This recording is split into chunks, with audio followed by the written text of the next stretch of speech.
కాలువల లైనింగ్ కొరకు మంజూరు చేయడం జరిగింది. స్టేషన్ గన్పూర్ రిజర్వాయర్ నుండి నవాబ్పేట రిజర్వాయర్కు ప్రధాన కాలువ, ఉప కాలువ ఇవన్నీ కూడా స్టేషన్ గన్పూర్ నియోజకవర్గము, పాలకుర్తి నియోజకవర్గము, వర్ధన్నపేట నియోజకవర్గంలో ఉన్న ప్రధాన కాలువలు, ఉప కాలువలన్నీ కూడా లైనింగ్ కొరకు 148 కోట్లు ఇచ్చారు. టెండర్స్ పిలిచారు, అగ్రిమెంట్ అయింది. ఆ పనులు ఇప్పుడు వేగంగా జరుగుతున్నాయి. అదేవిధంగా స్టేషన్ గన్పూర్, వర్ధన్నపేట, పాలకుర్తి, తుంగతుర్తి ఈ 4 నియోజకవర్గాలకు సంబంధించి దేవాదుల 3వ దశ 6వ ప్యాకేజీ పనులు నిలిపివేశారు. కాంట్రాక్టర్లు ఇది మాకు లాభసాటిగా లేదు అని చెప్పి అర్ధాంతరంగా ఆ పనులు నిలిపివేయడం జరిగింది. మరి ఈ యొక్క దేవాదుల 3వ దశ ప్యాకేజ్ 6 ద్వారా ఈ 4 నియోజకవర్గాలలో 78,000 ఎకరాలకు సాగునీరు లభించే అవకాశం ఉన్నది.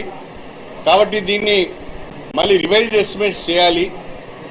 ఆ రివైజ్డ్ ఎస్టిమేట్స్కు మంజూరు ఇవ్వాలని చెప్పి గౌరవ ముఖ్యమంత్రి గారికి, అదేవిధంగా నీటిపారుదల శాఖ మంత్రి శ్రీ ఉత్తమ్ కుమార్ రెడ్డి గారికి మేము నలుగురము, ఈవెన్ మన శామ్యుల్ గారు కూడా కలిసి అనేక సార్లు మేము విజ్ఞప్తి చేయడం జరిగింది.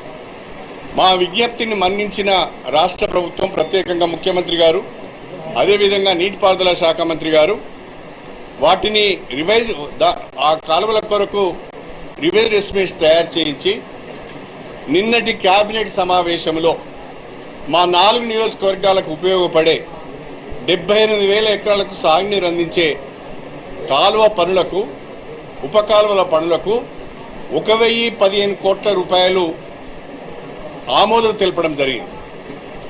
త్వరలోనే ఆ పనులు కూడా వేగంగా చేపడితే మా 4 నియోజకవర్గాలలో 78,000 ఎకరాలకు సాగునీరు అందించే అవకాశం ఉంటుంది. మూడవది,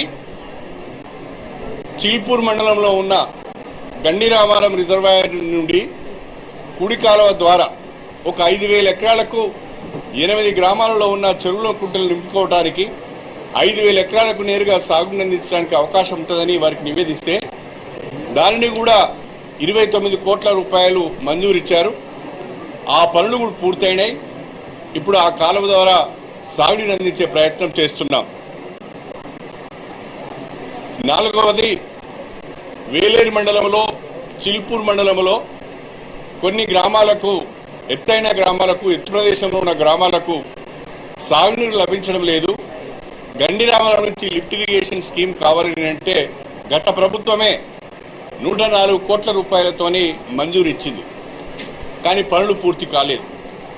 దానిపైన కూడా ముఖ్యమంత్రి గారికి నివేదిస్తే ఆ పనులు వెంటనే పూర్తి చేయాలని, ఆ ఎత్తు ప్రదేశంలో ఉన్న గ్రామాలకు గోదావరి జలాలు అందించాలని చెప్పి ఆ 104 కోట్లతో మంజూరైన పనులు ఇప్పుడు వేగంగా జరుగుతున్నాయి. మొత్తంగా దేవాదుల ఎత్తిపోతల పథకాన్ని రాష్ట్ర ప్రభుత్వము తన ప్రియారిటీ ప్రాజెక్ట్స్లో పెట్టుకోవడం, త్వరితగతిన పూర్తి చేయాలి, తక్కువ ఖర్చుతో ఎక్కువ ఆయకట్టును సాగులోకి తీసుకొచ్చే అవకాశం ఉన్నది. కాబట్టి దీన్ని ప్రియారిటీ ప్రాజెక్ట్స్లో పెట్టుకోవాలని ఆలోచించడం, మేము అడిగిందే తడువుగా మరి ఈ శాంక్షన్స్ అన్ని ఇచ్చి ఈ కాలువలన్నీ పూర్తి చేయడానికి ముందుకు వచ్చినందుకు. బులెటిన్లో షార్ట్ బ్రేక్ తీసుకుందాం.